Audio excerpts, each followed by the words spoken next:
saya juga pengguna kursi roda sekaligus token pegang kondisinya karena sebuah manusia. Dan saya pun adalah bukan mantan yang sampai sekarang itu masih belajar, pernah mengejar pendidikan perguruan tinggi di salah satu universitas negeri di Kota Bandung. Dan kalau berbicara tentang aksesibilitas, memang membutuhkan perjuangan apalagi waktu itu saya masih menggunakan token, jadi hampir rata-rata di itu kampus-kampusnya dulu aksesibel, membutuhkan perjuangan. Kalau sekarang sih masih sudah berganti ini ya, sudah berapa di bawahnya itu bangunan kampus yang memang sudah aksesibel walaupun memang secara keseluruhan, dan kampus saya pun yang dulu belum aksesibel sudah ada beberapa yang beberapa persen yang tentunya sudah aksesibel. Ini harapan saya tentunya khususnya dan disabilitas, apa yang saya alami atau teman-teman disabilitas yang saya pendidikan perguruan tinggi tidak dialami oleh pendidikan penerus gitu. Jadi bagi kebayang Pak, kebayang saya dulu pas waktu udah waktu perjalanan aja harus keluar dari rumah, nanti jalan dari rumah ke sana tuh yang ada sampai pas ketika kita menerima materi kuliah gitu ya, yang ada sampai yang dulu itu masih kayak seperti itu kurang fokus segala ketika ruang tersebut sudah akses gitu, tentunya akan membangun rasa apa itu fokusnya itu ada gitu di mahasiswa disabilitas khusus. Itu terus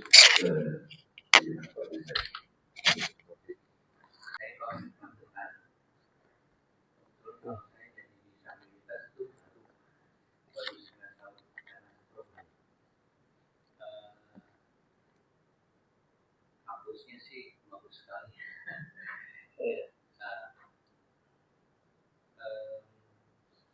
Saya dulu pernah dulu kerja sambil kuliah itu terjamin bahwa kalau zaman dulu kan kampus-kampus itu tidak memikirkan akses disabilitas. Saya salah satu kampus di Jakarta swasta, kebetulan di komputer pasti tahu lah ya di Jakarta itu nggak ada lift dan pakai tangga. Kebetulan teman kami juga akhirnya ketemu lagi di pergerakan disabilitas. Dia harus pakai bangku untuk naik ke atas, apalagi kalau yang pakai kursi roda nggak mungkin atas. Dulu belum kenal sama Mbak Optik, seingat saya dulu ada mahasiswa dan mahasiswi tunarungu di kampus saya dulu. Cuma kami dari pihak kampus juga belum bisa menyediakan. Mungkin karena ini ada undangan dari UNPAD mengenai akses untuk disabilitas, saya cukup bersemangat ya pun cukup jauh. Tadi saya kesasar soalnya lupa gitu. Saya kesasar ke IPDN. Kalau sehari-hari saya menggunakan motor roda 3. Jadi tadi dari Bandung ke sini lumayan jauh, tapi ya dijalanin aja semua. Iya. Kebetulan saya juga biasa melihat itu. Ini masukan aja sedikit mungkin untuk parkir disabilitas belum ada di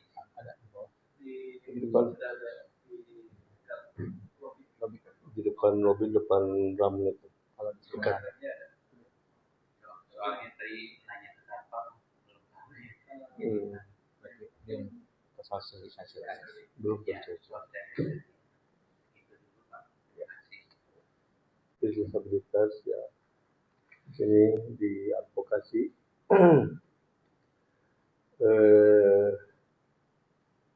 saya ucapkan apresiasi pertama kalinya buat Unpad-nya. Unpad ini baru salah satu mungkin ya, nomor pertama ya, Perswan yang mengadakan WLD-nya. Walaupun ada UPI dari dulu kan PKH itu ya, tapi belum ada di UPI. Dan baru kedahuluan Unpad ini malah. Itu udah lalu ini pelayanan disabilitas. Kalau yang pertama kali di Universitas Brawijaya ya, saya tahu ya teman-teman di sana. Terima kasih atas kepeduliannya Unpad untuk mewujudkan pendidikan yang inklusif bagi semua warga termasuk disabilitas. Ya mungkin yang pertama-tama ketika sebuah sekolah atau sebuah lembaga mendeklarasikan inklusivitasnya, itu akan tidak terlepas daripada sarana prasarananya Pak ya, dari bapak-bapak dari Sarpras. Karena apa? Sarana prasarana itulah yang bakal menunjang kemandirian disabilitas dalam beraktivitas sehari-harinya. Ya, karena saya keahliannya saya di dunia sarana prasarana, saya advokasi di bidang sarana prasarana. Dengan sarana prasarana yang aksesibel itu membuat kemandirian disabilitas bisa teraih. Jadi di sini yang namanya aksesibilitas itu adalah sarana yang diciptakan, sarana yang dibuat di sarana prasarana publik, baik di sekolah, kantor dan lain sebagainya, untuk kemandirian mereka yang memiliki handicap ya, dan tentunya setelah ada aksesibilitas tersebut, ada ini tersinggung lah. Tapi bagi saya sendiri, bagi disabilitas nggak perlu tersinggung, ya, biarin aja. Tapi kalau di luar negeri begitu, itu mungkin dari segi sosialnya, di sosialnya aksesibilitas sosial udah terwujud di sana. Jadi tidak ada yang perlu aneh lagi di sana. Nah gitu Bapak Ibu. Nah, saya di sini kan tadi yang saya baru pertama kali ke sini ke Unpad Jatinangor itu ya. Nah tadi ada RAM di sana di lobi. Memang itu RAM belum memenuhi persyaratan teknis Pak. Kalau persyaratan teknis sebuah RAM itu ya elevasinya itu 5-7 derajat. Ya untuk di sarana umum. Kalau di rumah sakit lebih rendah lagi, bisa 3 derajat. Ya. Nah, kenapa diarahkan persyaratan teknisnya? Agar supaya penyandang disabilitas yang menggunakan wheelchair lewat RAM tersebut bisa mandiri. Kan asasnya kemandirian. Kalau selama aksesibilitas tersebut tidak bisa memandirikan, misalnya saya datang ke sini saya sendirian, pasti saya bakal luak klik lah apa nungguan yang ngadorong, ngebantu. Nah, gitu. Jadi ya ini saya kasih masukan dulu. Jadi aksesibilitas itu harus dibuat sesuai dengan asas dan teknisnya. Nah, kenapa di sini diperlukan kolaborasi pentaheliknya, Pak? Jadi libatkanlah seperti nothing about us without us. Berbicara masalah disabilitas itu libatkanlah kami disabilitas. Karena untuk memenuhi aksesibilitas itu bukan hanya sekedar opini ya. Mungkin yang sakit itu bisa naik lah. Ya. Kalau tidak bisa didorong ya kebatur kita itu kan pakai opini. Nah, itu ya. Jadi harus terlibat di disabilitasnya. Jadi dimanapun itu ya aturannya libatkanlah disabilitas agar apa yang menjadi cita-cita inklusivitas bisa terwujud dengan benar-benar 100%. Saya di Indonesia ya Pak pengamat aksesibilitas dari mulai yang diciptakan oleh Indonesia sendiri maupun sampai teknologi yang datang dari jauh Bu. Sampai kemarin saya mengaudit kereta cepat. Kereta cepat diaudit saya kasih 21 item yang untuk diperbaiki. Ya dari mulai pintu masuk keretanya terus ada hal-hal lainnya yang belum sampai saya ini teman-teman cerita gini masa kita pergi kaki kita tertinggal katanya gitu ada teman saya pakai kursi roda elektrik ya ada gede sedikit kan kursi roda elektrik ada berlebar sedikit pas mau masuk nggak bisa itu kan sedang dicoba ya udah deh kamu di sini aja dulu di Bandung di Tegaluar ya sampai ke Halim dari Halim pulang lagi kakinya kan di Bandung gitu tidak masuk nah demikian halnya bisa jadi lucu gitu sebabnya kenapa yang namanya aksesibilitas datang ke Indonesia itu selalu tidak 100% nyaman.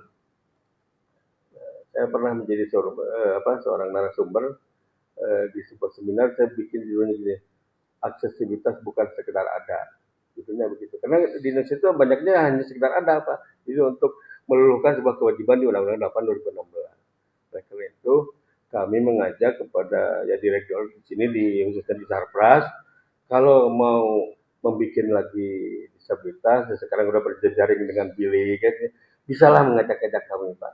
Karena aksesibilitas itu yang menggunakan kan disabilitas itu sebagai usernya, gitu. Jadi bukan oleh sebuah opini. Kemensos saja ya. Di Kemensos itu punya kendaraan seperti ini, tapi kursinya dibabat habis. Nah itu yang belum memahami perspektif, ya belum memahami perspektif apa itu disabilitas. Nah ini itu bisa dilipat gitu. Jadinya ketika ini bisa masuk ke kursi roda. Jadi ketika untuk memberikan aksesibilitas untuk disabilitas mahal itu ya kalau misalkan tidak ada kelibatan universal, kan desainnya itu mahal. Ya tadi kesannya eksklusif. Kalau yang tadi Kemensos tadi yang dikosongkan semua. Ini saya mau mengambil contoh. Nah ini guiding blocknya, saprasnya ya, kayak ramnya, toilet apa akses untuk ibunya juga. Ini malah tadi mandiri sebenarnya, jadi nggak perlu dibantu dan sebagainya, meskipun sosial juga bisa ya, tempat sosial. Jadi kalau infrastruktur belum ada, mungkin sosial yang masuk. Ya. Tapi berarti kalau bisa seperti ini juga punya pengetahuan dan kesiapan gitu ya, untuk melakukan asistensi gitu ya. Nah ini kira-kira kalau saya sih kita buka aja, kira-kira kita mau seperti apa ini tantangan besar gitu ya, tantangan besar, dan ya mau nggak mau harus ke sana sih gitu ya, mau nggak mau kalau kita mau menargetkan kelas dunia ya harus ke sana gitu ya. Jadi tadi seperti yang diceritakan oleh Bang Aden ya, bahwa pengalaman landing di Australia begitu nyaman tuh ya harusnya ke sana gitu ya. Yang kita harapkan ketika mahasiswa kita dengan nanti di sebelumnya biasanya teman-teman itu di Halo atau para dengan disabilitas yang biasanya disabilitas dan difabel nggak masalah. Kalau menurut saya pribadi Bapak Ibu semuanya, karena kita mengacunya Undang-Undang Nomor 8 Tahun 2016 masih mencantumkan yang disabilitas, hakikat dan kan ketidakmampuan, berarti ketidakmampuan.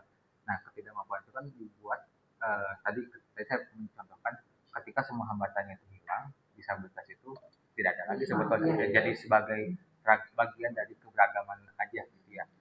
Nah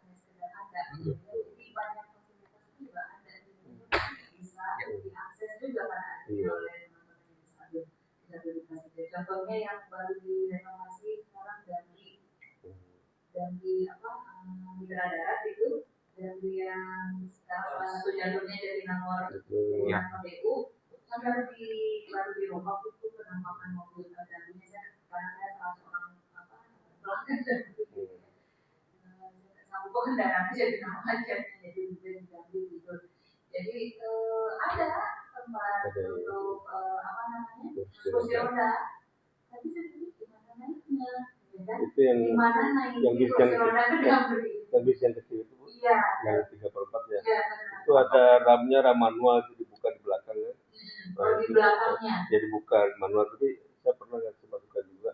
Kalau ram tersebut dibuka terus berhentinya di badan jalan, itu pastinya akan terlalu curam. Perut saya sakit gitu kan, nggak didorong ke roda.